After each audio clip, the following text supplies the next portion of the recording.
कलयुग में कली रहता केवल ये 4 जगह पर, हर जगह नहीं रहता। जहां पर लोग जुआ खेलते हैं, अगर आपके घर के लोग भी जुआ खेलते हैं तो आज ही बंद करवा दो, क्योंकि जहां पर बैठ करके आप जुआ खेलते हैं ना, वहां कली रहता है।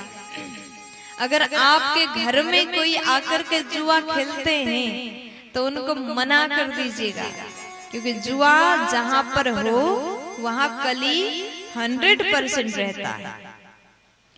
और दूसरे नंबर में कहा मदिरा पान जहां पर किया जाता हो, मदिरालय में। अब आजकल तो लोग घर में ही बोतल लाते हैं, घर में ही बैठ करके मदिरा पान कर रहे तो उस घर में कली आएगा, कोई नहीं रोक सकता। कली का प्रवेश होगा, और जहां कली का प्रवेश हो उस घर में दुख तो आएंगे। प्यार से बोलो, थोड़ा जोर से बोलो ना। जहां बैठ करके मदिरा पान किया जाए वहां पर भी कली रहता है। महाराज ने तीसरा स्थान दिया है, जहां पर परस्त्री गमन होता है वहां पर भी कली रहता है। चौथा जगह दिया, जहां पर हत्या हिंसा किया जाता हो वहां पर भी कली रहता है। यानी ये 4 जगह राजा परीक्षित ने निर्धारित कर दिए। कलयुग में भी ये 4 जगह में ही तुम रह सकते हो। अब कली बोला महाराज आपने जितने भी जगह दिए सब बेकार जगह दिए, ये जगह तो हमें भी पसंद नहीं है, कली बोल रहा है। लेकिन आजकल के मनुष्य जिस जगह को कली ने स्वयं ने कहा हमको नहीं पसंद, उसमें जाकर के बड़े आराम से रहते हैं। आजकल के लोगों को मदिरा पान करने में बड़ा आनंद आता है, बड़ा मजा आता है। हत्या हिंसा करने से लोगों को खुशी मिलती है। मांसाहार मत करिएगा, वहां कली का वास होता है। अगर आप हिंसा करते हैं तो उस घर में कली अवश्य ही रहता है। इसलिए 4 जगह से बच करके रहिएगा। कलयुग में रह करके भी कली के दुष्प्रभाव से बचना हो तो ये 4 जगह आज से ही जाना बंद कर दीजिए। प्यार से बोल दो ना। अब कली बोला महाराज ऐसा एक जगह बता दीजिए जहां मैं सुकून से रहूं, ये 4 जगह मुझे पसंद नहीं आ रहा है।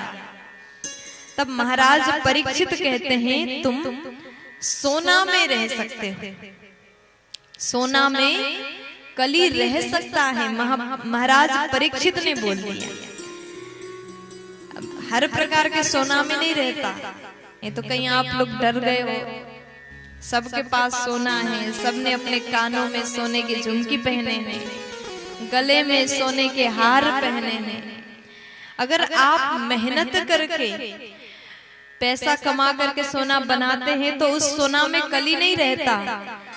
अगर आप चोरी वाला सोना पहनते हैं तो वहां कली रहता है।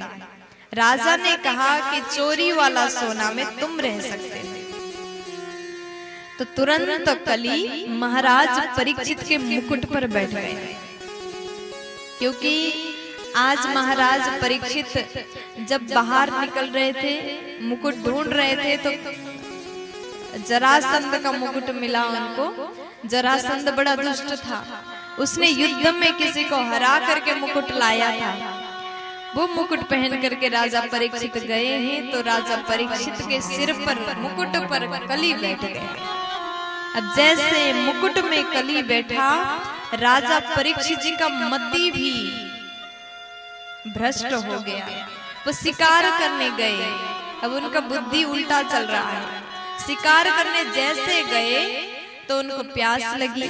वहीं पर एक कुटिया है समिक नाम के ऋषि का, और जैसे महाराज परीक्षित को जोर से प्यास लगी, उनको लगा कि मैं पानी मंगा करके पान कर लूं, पी लूं। तो उन्होंने आवाज लगाया, कोई मेरी आवाज सुन रहे हो तो जलपान करा दे।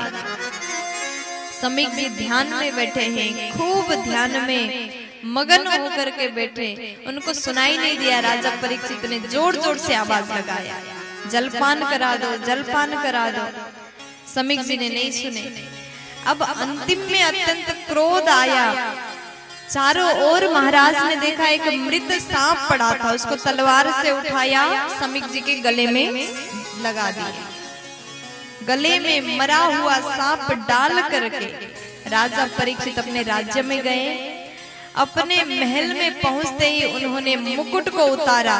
जैसे मुकुट को निकाल करके रखा, उनको अपना काम याद आ गया। अभी अभी कैसा कर्म करके आए थे, याद आ गया और अत्यंत पश्चाताप करते हैं, मैंने आज बहुत गलत किया।